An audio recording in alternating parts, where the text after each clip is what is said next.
Spring returned to Maplewood Lane, bringing with it the scent of blooming flowers and the sound of birds chirping in the early mornings.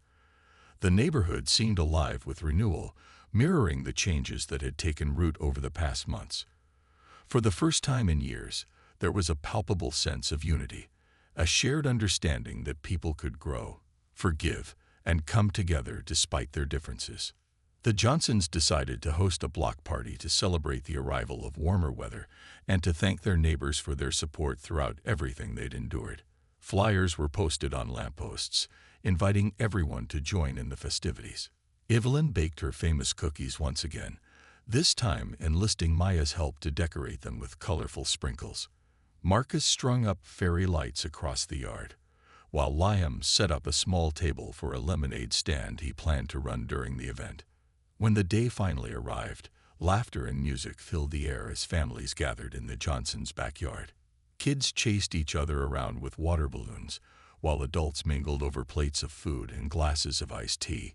Sarah and Tom brought a homemade peach cobbler, Mrs. Harper contributed a tray of deviled eggs, and even Margaret showed up with a pitcher of her signature sangria.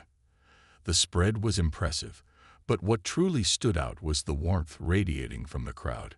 Charles arrived later than most, carrying a folding chair and looking slightly out of place among the cheerful chatter. He hesitated at the edge of the yard, unsure if his presence would be welcomed. But before he could retreat, Marcus spotted him and waved him over. "Glad you made it," Marcus said warmly, handing him a cup of lemonade. Charles nodded gratefully, taking a seat near the back where he could observe without drawing too much attention. As the afternoon wore on, something remarkable happened. Slowly, one by one, neighbors approached Charles, not out of obligation, but out of curiosity and goodwill. Some thanked him for helping with recent projects. Others simply exchanged pleasantries. Even Evelyn walked over at one point, offering him a plate of cookies. "For old time's sake," she said with a faint smile, her tone lighter than it had been in months. Charles accepted the gesture, touched by her effort to include him. By the time the sun began to set, painting the sky in hues of pink and orange, the atmosphere felt almost magical. Someone suggested playing music, and soon an impromptu dance floor formed on the grass. Liam and Maya giggled as they twirled under the fairy lights, while Mrs. Harper swayed gently to the rhythm, leaning on her cane. To everyone's surprise, Charles joined in, clapping along awkwardly but smiling all the same. Later, as the party wound down, Marcus stood up to say a few words. Holding a glass of lemonade aloft, he addressed the crowd. "This neighborhood has been through a lot," he began, his voice steady and sincere. "But tonight shows us what we're capable of when we choose kindness over fear, forgiveness over anger, and community over division." His gaze lingered briefly on Charles before scanning the rest of the faces. "We're stronger together, and I'm proud to call each of you my neighbors." The applause that followed was heartfelt, echoing through the quiet evening.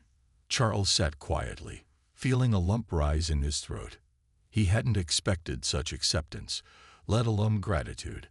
As the stars emerged overhead, twinkling like tiny promises, he realized how far he'd come. From a man consumed by hatred to someone who had found redemption not just in himself, but in the hearts of those around him.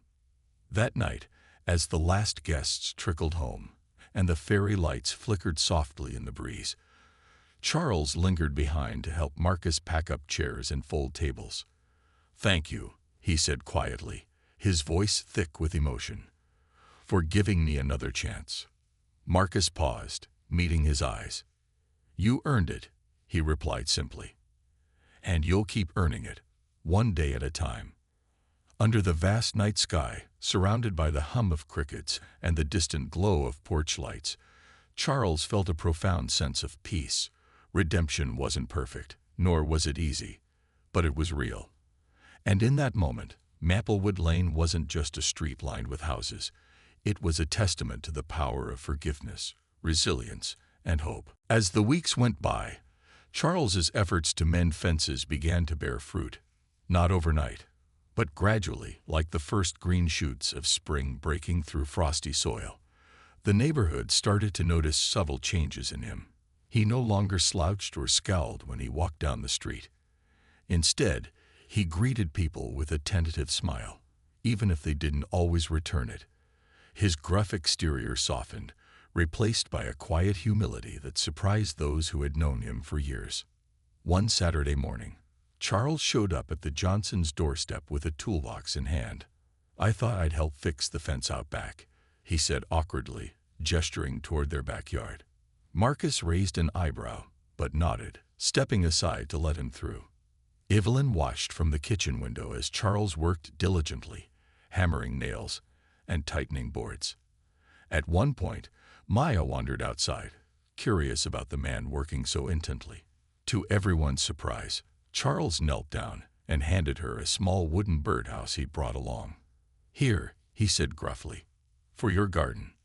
Maya's eyes lit up, and she ran inside to show Evelyn, who couldn't hide her astonishment. It was a small gesture, but it spoke volumes about how far Charles had come and how hard he was trying. Word spread quickly among the neighbors about Charles's transformation. Sarah and Tom invited him over for coffee one afternoon, partly out of curiosity and partly because they wanted to encourage his progress. Sitting around their dining table, the conversation was stilted at first, but Charles surprised them by opening up about his struggles. "I spent most of my life angry," he admitted, stirring sugar into his cup, "but I'm tired of carrying all that weight. I want to be better. For me, for Margaret, and for this community." His honesty touched a nerve. Though not everyone trusted him yet, many began to see glimpses of the person he could become. Mrs. Harper, ever the mediator, organized a potluck dinner under the guise of celebrating the end of summer. She made sure to seat Charles next to Marcus and Evelyn, hoping to foster further connection. Over plates of lasagna and apple pie, conversations flowed more easily than expected. Charles shared stories from his younger days, before bitterness took hold, while Marcus talked about his time in the military. For the first time, laughter filled the room without tension lurking beneath the surface. The turning point came during a stormy evening a few weeks later. A fierce wind swept through Maplewood Lane, knocking over power lines and leaving several homes without electricity. When the lights flickered off at the Johnsons', Evelyn sighed in frustration. They still hadn't finished unpacking emergency supplies since moving in. Just as they were debating what to do, there was a knock at the door. Standing on the porch, soaked from the rain, was Charles holding a flashlight and a generator he borrowed from a neighbor. "I figured you might need this," he said simply, setting the equipment down. Marcus thanked him, inviting him inside to dry off. But Charles shook his head. "Just doing my part," he muttered before disappearing into the night. That act of kindness sealed something unspoken between them. From that moment on, Charles became less of an outsider and more of a neighbor. He joined Marcus in fixing the rest of the fence, helped Evelyn carry groceries one rainy afternoon, and even cheered on Liam and Maya during a school talent show. Slowly, the walls of resentment began to crumble, not just for the Johnsons, but for others in the neighborhood too. By winter, the atmosphere on Maplewood Lane felt different. Gone were the tense silences and wary glances. In their place was a growing sense of unity, sparked by unlikely friendships and shared experiences. One snowy afternoon, Charles stood alongside Marcus, shoveling driveways for elderly residents. As they worked side by side, Charles chuckled softly. "You know," he said, pausing to lean on his shovel, "I used to think this neighborhood was perfect the way it was. Now I realize it wasn't. It needed change. And maybe I did too." Marcus smiled, nodding in agreement. "Change isn't easy," he replied, "but it's worth it." Standing there, surrounded by freshly shoveled paths and twinkling Christmas lights, Charles felt a warmth he hadn't known in years. Redemption wasn't a destination. It was a journey, one step at a time. And for the first time, he knew exactly where he belonged. Charles' apology didn't magically erase the pain he had caused. The Johnsons were cautious, their trust fractured by the vandalism and the hatred behind it. But they also recognized that his remorse seemed genuine. or at least as genuine as it could be for someone who had acted out of deep-seated prejudice. Evelyn, more guarded than Marcus, suggested they take things slowly. Actions speak louder than words, she told him firmly. We'll see if he means what he says. For Charles, proving himself wasn't easy. Many neighbors still avoided him, whispering behind his back or giving him icy stares when he passed by. Some refused to acknowledge him altogether, while others openly criticized him for ruining the neighborhood's harmony. Even Margaret, his wife, struggled to reconcile her loyalty to him with the shame of his actions. She encouraged him to keep trying, but there were moments when she wondered if he'd ever truly regain anyone's respect. Determined to make amends, Charles threw himself into repairing the damage he caused, not just physically, but emotionally. He attended anger management classes twice a week, sitting quietly among strangers who shared stories of their own mistakes. At first, he felt out of place, but over time, he began to see parallels between their struggles and his own. One participant, a young man named Derek, opened up about how unchecked anger had cost him his job and nearly destroyed his marriage. Listening to Derek's story, Charles realized he wasn't alone in his battle against bitterness, but unlike Derek, he hadn't hit rock bottom until now. Outside of class, Charles volunteered for community service projects assigned by the court. He cleaned parks, helped repaint a local library, and even joined a group planting trees along Maplewood Lane. Though his presence made some residents uncomfortable, others noticed his effort.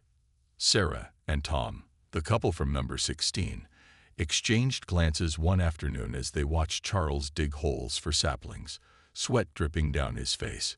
He's really putting in the work, Tom remarked thoughtfully. Sarah nodded, though she remained hesitant to fully forgive him. The turning point came during a neighborhood cleanup event organized by Mrs. Harper. She insisted everyone participate, including Charles, much to the dismay of a few stubborn holdouts. As the residents worked side by side, pulling weeds, picking up trash, and tidying flower beds, conversations began to flow naturally. Charles found himself paired with Liam, who was tasked with raking leaves under Mrs. Harper's watchful eye. At first, Liam eyed Charles warily, clutching the rake like a shield. But Charles broke the ice with a simple question. Do you like soccer? It turned out Liam loved soccer, and soon the two were chatting animatedly about teams and players. By the end of the day, Liam had forgotten his initial unease, even laughing at one of Charles' clumsy attempts to kick a ball without tripping over his own feet. Watching from a distance, Marcus felt a flicker of hope. Maybe this was the start of something real, a chance for Charles to rebuild not just relationships, but trust. Still, forgiveness didn't come easily for everyone. Evelyn remained skeptical, often reminding Marcus that kindness shouldn't be mistaken for weakness. We're not letting him off the hook, she said firmly, but we're giving him a chance to prove himself. Marcus agreed, believing that redemption was possible, even for someone like Charles. As weeks turned into months, Charles continued showing up, both literally and figuratively. He mowed lawns for elderly neighbors, fixed leaky faucets, and even offered to babysit Mrs. Harper's cat when she went on vacation.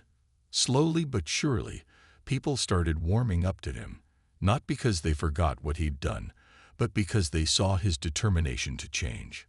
One evening, as the sun dipped below the horizon, casting golden light across Maplewood Lane, Charles knocked on the Johnsons' door again.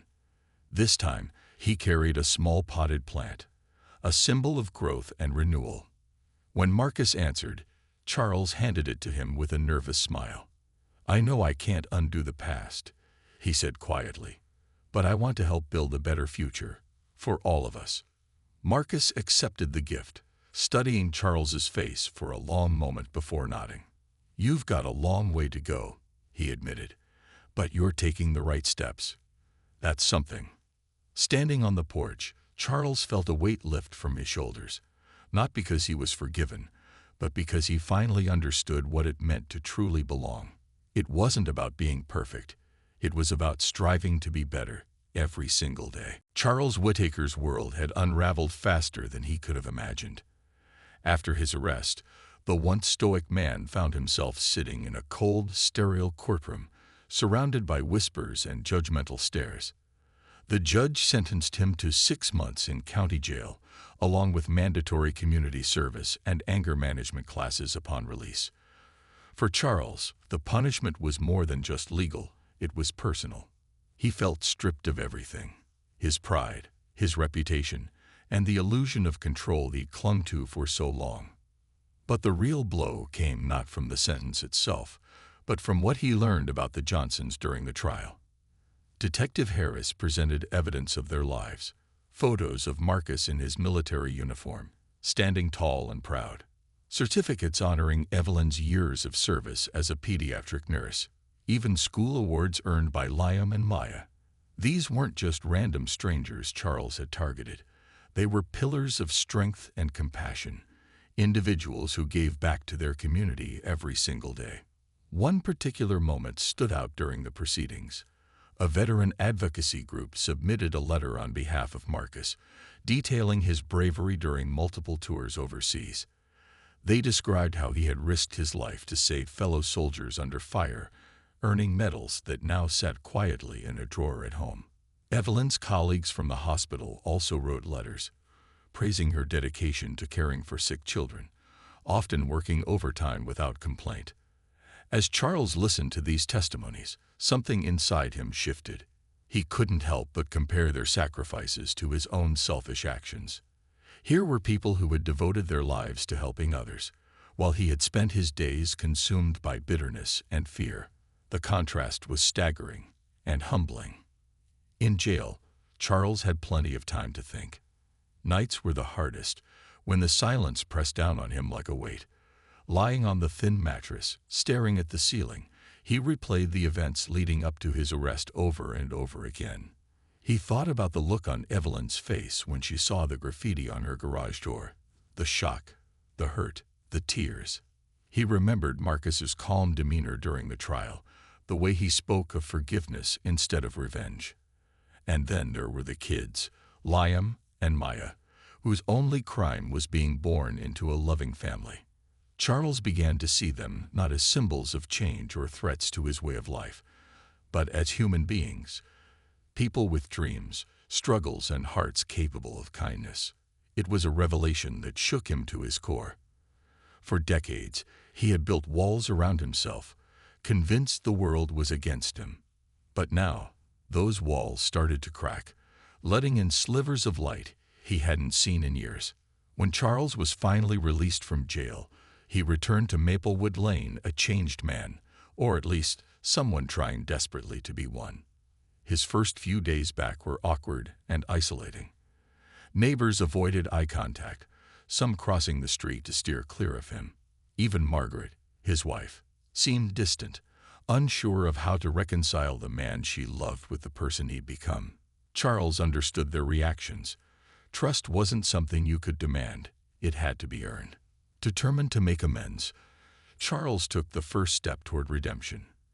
He cleaned up the mess he'd made at the Johnsons' house, repainting the garage door himself and replacing the broken window. When the work was done, he stood outside their home, clutching the handwritten note of apology. His hands trembled as he rang the doorbell, bracing himself for rejection, or worse, indifference. To his surprise, Marcus answered the door. For a moment, neither man said anything. Then, slowly, Marcus stepped aside and gestured for Charles to come in. "You don't owe us anything," Marcus said quietly. "But if you're serious about making things right, we're willing to listen." The room fell silent except for the faint ticking of a clock. Charles swallowed hard, his voice barely above a whisper. "I'm sorry," he said, his words heavy with sincerity. "I can't take back what I did, but I want to understand why I did it. And I want to do better, for everyone." Marcus studied him for a long moment before nodding. There was no instant friendship, no dramatic reconciliation, but there was a spark of hope. In that moment, Charles realized the road ahead wouldn't be easy, but it was worth walking. For the first time in years, He felt like he might actually belong somewhere, even if it meant starting over from scratch. The police arrived quickly, their flashing blue and red lights casting an eerie glow over the quiet street. Officers surveyed the damage, taking photos of the shattered window, slashed tires, and graffiti-covered garage door. Marcus answered their questions as calmly as he could, though his voice betrayed traces of anger and exhaustion. Evelyn stayed inside with the kids, shielding them from the chaos outside while trying to explain what had happened in terms they could understand. Detective Harris, a seasoned officer with a no-nonsense demeanor, but kind eyes, took charge of the investigation. She asked if the Johnsons had any idea who might be behind the vandalism. Marcus hesitated, recalling Charles's hostile behavior during their brief encounter, but decided against naming names without evidence. "We're new here," he said carefully. "But there's one neighbor who hasn't exactly been welcoming." Detective Harris nodded thoughtfully, jotting down notes. She assured the family that they would do everything possible to find the culprit. Before leaving, she reminded them to stay vigilant and report anything suspicious. As the officers packed up their equipment, Marcus felt a flicker of hope, not for vengeance, but for justice. Unbeknownst to the Johnsons, another piece of the puzzle was already falling into place. Across the street, Mrs. Harper had installed a small security camera above her front door months ago after a string of package thefts in the area. When she heard about the vandalism, she immediately checked the footage, hoping it might capture something useful. What she found shocked her. Grainy but unmistakable images of Charles Whittaker sneaking onto the Johnsons' property late at night, crowbar in hand. Without hesitation, Mrs. Harper marched over to the Johnsons' house and shared the video with Detective Harris, who returned promptly to review it. The footage was damning. Charles's face clearly visible under the dim glow of the streetlights. Armed with this evidence, the police paid him a visit later that evening. At first, Charles denied everything, his face pale but defiant as the officers questioned him. But when Detective Harris played the video on her phone, his defenses crumbled. There was no denying what he'd done. Slumping into a chair, he confessed, his voice trembling. "I didn't mean to hurt anyone," he muttered, avoiding their gaze. I wanted them gone." His words carried little weight. The damage was done, and there were consequences to face.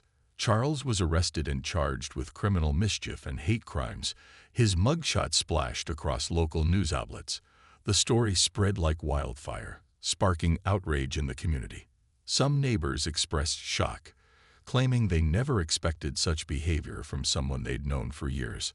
Others admitted they'd always sensed something off about Charles, but hadn't imagined it would escalate this far. For the Johnsons, learning the truth brought mixed emotions. Relief washed over them, knowing the person responsible had been caught, but it also deepened their sadness. They hadn't done anything to provoke such hatred, yet they bore the brunt of it. Evelyn struggled to reconcile how someone could harbor so much animosity toward strangers simply because of the color of their skin. As the days passed, more details about Charles emerged in court documents and media reports. It turned out he had a history of run-ins with authority figures, though nothing serious enough to raise alarms. What truly stunned the Johnsons, and everyone else, was what came next. During a follow-up interview with Detective Harris, Charles revealed fragments of his own life. He spoke bitterly about feeling left behind by society, blaming immigrants and minorities for his struggles. His worldview was warped, shaped by years of isolation and resentment. But then, something unexpected happened. During the hearing, Marcus stood up to address the judge. With quiet dignity, he described how the attack had affected his family. But instead of calling for harsh punishment, he emphasized the need for understanding and change. "This isn't about revenge," he said. "It's about making sure something like this doesn't happen again, to anyone." His words struck a chord, even with Charles, who sat slumped in his seat, refusing to meet anyone's eyes. For the first time, he began to see the humanity of the people he had wronged. And as the gavel came down, sealing his fate, he realized this wasn't just the end of one chapter. It was the beginning of another, one where he'd have to confront not only the world around him, but also the darkness within himself. The night was unusually quiet, with only the occasional chirp of crickets breaking the silence. The Johnsons had settled into their new routine, finding comfort in the peaceful surroundings of Maplewood Lane. Evelyn tucked Liam and Maya into bed, reading them a story until their eyelids grew heavy. Marcus stayed downstairs, reviewing work emails on his laptop while sipping a cup of tea. For the first time since moving in, they felt like they were truly home. But just a few houses away, Charles Whittaker sat alone in his dimly lit living room, stewing in anger. He couldn't shake the image of the Johnsons' smiling faces or the sound of their laughter echoing through the neighborhood. To him, it felt invasive, as if their very presence mocked everything he believed the street should represent. His resentment festered, growing darker with each passing day. That night, something inside him snapped. Under the cover of darkness, Charles grabbed a crowbar from his garage and crept toward number 14. His heart pounded in his chest, not out of fear, but out of a twisted sense of purpose. As he approached the Johnsons' house, he glanced around nervously, ensuring no one was watching. The streetlights cast long shadows across the pavement, masking his movements. Reaching the driveway, he hesitated for a moment, then swung the crowbar with all his might, shattering the front window. The crash echoed through the stillness of the night, startling birds from nearby trees. Emboldened by the destruction, Charles moved to the side of the house, where the family's car was parked. With quick, violent slashes, he punctured the tires, leaving them deflated and useless. Then, grabbing a can of spray paint from his pocket, he scrawled hateful words across the garage door, ugly phrases meant to wound and intimidate. Each stroke of the paint seemed to release some of the venom building inside him, but it also left behind a trail of shame that he refused to acknowledge. When Charles finally slunk back to his house, the damage was done. The once pristine exterior of the Johnsons' home now bore the scars of his hatred. Satisfied yet uneasy, he locked his door and went to bed, convincing himself that he'd sent a message. The next morning, sunlight revealed the full extent of the vandalism. Evelyn was the first to notice when she opened the front door to take out the trash. Her breath caught in her throat as she stared at the shattered glass littering the porch and the offensive graffiti glaring back at her. Tears welled up in her eyes, and she called for Marcus in a shaky voice. When Marcus saw the scene, his stomach churned with disbelief and anger. "Who would do this?" he muttered, clenching his fists. He immediately called the police, his voice trembling as he reported the crime. Meanwhile, Evelyn woke Liam and Maya, trying to shield them from the sight outside. She didn't want their innocence tainted by such ugliness. Word traveled fast in the tight-knit neighborhood. By mid-morning, several neighbors had gathered outside the Johnsons' home, offering support and condolences. Sarah and Tom brought over coffee and pastries, while Mrs. Harper hobbled down with a broom, insisting on helping clean up. Even those who hadn't spoken to the Johnsons much before showed up, expressing outrage over what had happened. It was clear that most residents didn't share Charles's views. They were horrified by the act of hatred. As the crowd murmured among themselves, Marcus stood near the wreckage, feeling a mix of emotions. Anger burned within him, but so did sadness. He thought about the effort they'd put into making this place their home, only for someone to tear it apart in an instant. Yet, despite the pain, he resolved not to let bitterness consume him. "We're not going anywhere," he told Evelyn firmly. "This is our home, and we're staying." Evelyn nodded, wiping away tears. Together, they began picking up the pieces, determined to rebuild. What they didn't know was that someone had been watching. The same person who had caused the destruction. From his window, Charles observed the scene unfold, his earlier satisfaction replaced by unease. He hadn't expected the outpouring of support from the other neighbors, nor the resilience displayed by the Johnsons. For the first time, doubt crept into his mind. Had he gone too far?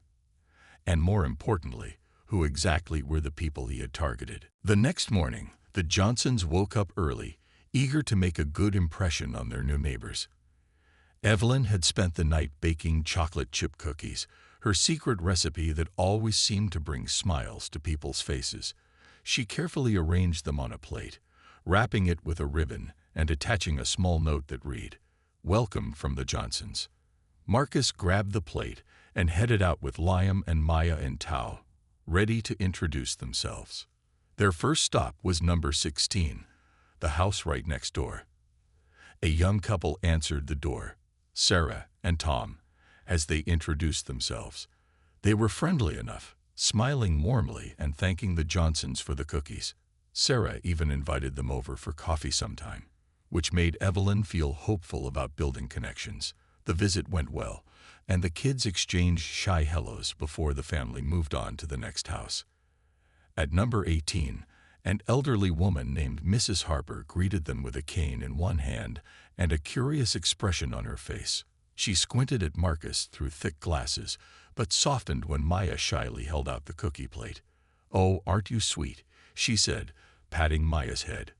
Mrs. Harper chatted briefly about how long she'd lived in the neighborhood and promised to share some gardening tips with Evelyn, since she noticed flower pots stacked by the front door of the Johnsons' home. Feeling encouraged, the family continued down the street until they reached number 20, the house belonging to Charles Whittaker. Marcus hesitated for a moment, remembering the man's cold stare from the day before, but decided not to let it deter him. He knocked on the door, holding the plate of cookies with a polite smile. Inside, Charles heard the knock and peeked through the curtain. Seeing the Johnsons standing there, he scowled deeply. "They'd got some nerve," he muttered under his breath. Still, he opened the door just wide enough to glare at them. Marcus extended the plate toward him, saying cheerfully, "Hi, we're your new neighbors, the Johnsons. Just wanted to say hello and share these." Charles looked at the cookies like they were poison. His lips curled into a sneer as he snapped, "We don't need your charity." Before Marcus could respond, Charles slammed the door shut so hard the windows rattled. The sound startled Maya, who clutched her father's leg tightly. Even Liam looked uneasy, glancing up at Marcus with wide eyes. For a moment, no one spoke. Then Evelyn broke the silence with a forced laugh. "Well, I guess not everyone likes cookies," she said lightly, trying to mask her discomfort. Marcus nodded, though his jaw tightened slightly. "Let's keep going," he suggested, steering the kids away from Charles' house. As they walked back toward their own home, Liam asked quietly, "Why didn't he want our cookies, Dad?" Marcus sighed, ruffling his son's hair. "Sometimes people are afraid of things that are different," he explained gently. "But that doesn't mean we stop being kind or trying to make friends." Later that afternoon, word spread quickly among the neighbors about the Johnsons' gesture and Charles's reaction. Some residents shook their heads disapprovingly, while others whispered behind closed doors. Sarah and Tom mentioned the incident to a few friends, calling Charles's behavior unnecessary. Mrs. Harper, however, took matters into her own hands. She marched over to number 20 later that evening, leaning heavily on her cane as she confronted Charles on his porch. "You should be ashamed of yourself," she scolded, wagging a finger at him. "That family is doing everything right, being polite, friendly, and making an effort. And what did you do? Slam the door in their faces like some rude teenager." Charles bristled but didn't argue. Instead, he retreated inside, muttering under his breath. But as much as he tried to ignore it, the image of the Johnsons' smiling faces lingered in his mind. Their kindness only fueled his resentment, gnawing at him in ways he couldn't quite understand. That night, as the Johnsons sat around the dining table sharing stories about their day, they chose not to dwell on Charles's rudeness. "Not everyone will like us," Marcus said firmly, looking at Evelyn and the kids, "but we can't control that. What we can control is how we treat others, with respect and love." Evelyn nodded, squeezing his hand. Outside, the wind rustled through the trees, carrying whispers of change. Unbeknownst to the Johnsons, their simple act of reaching out had already begun to stir something deeper, not just in Charles, but in the entire neighborhood. The Johnson family had waited years for this moment. Marcus, a tall man with kind eyes and a steady smile, drove the moving truck down the tree-lined street of Maplewood Lane. Beside him sat Evelyn, her hands clasped tightly in her lap, excitement bubbling beneath her calm exterior. In the back seat, their two kids, Liam, age 10, and Maya, 7, pressed their faces against the window, pointing at the neat lawns and colorful flower beds that lined each house. It was a neighborhood straight out of a storybook, and today it would finally become their home. As they pulled up to number 14 Maplewood Lane, the modest brick house seemed to welcome them with open arms. The real estate agent had called it cozy, but to the Johnsons, it felt like a dream come true. They'd saved every penny, worked extra shifts, and sacrificed vacations just to afford this place. For Marcus and Evelyn, it wasn't just about owning a home. It was about giving Liam and Maya a safe, happy environment where they could grow up surrounded by love and opportunity.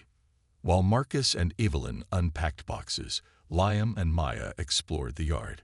The swing set in the backyard made Maya squeal with delight, while Liam discovered a hidden path behind some bushes that led to a small creek. Their laughter echoed through the air, drawing curious glances from nearby neighbors peeking out of their windows. Some waved warmly, others simply stared, but one person stood frozen on his porch, watching the scene unfold with growing unease. Charles Whittaker lived 3 doors down at number 20. A gruff man in his late 50s with thinning gray hair and a perpetual scowl. Charles had lived in Maplewood Lane for over 30 years. He prided himself on keeping the neighborhood the way it should be, quiet, orderly, and familiar. But now, as he watched the Black family unload furniture and laugh together, something inside him twisted. To Charles, their arrival felt like an invasion, a disruption to the status quo. He muttered under his breath, shaking his head as he turned back into his house. His wife, Margaret, glanced up from her knitting. "What's wrong?" she asked softly. "New neighbors," Charles snapped, slamming the door harder than he intended. "They don't belong here." Margaret sighed but said nothing. She knew better than to argue when Charles got like this.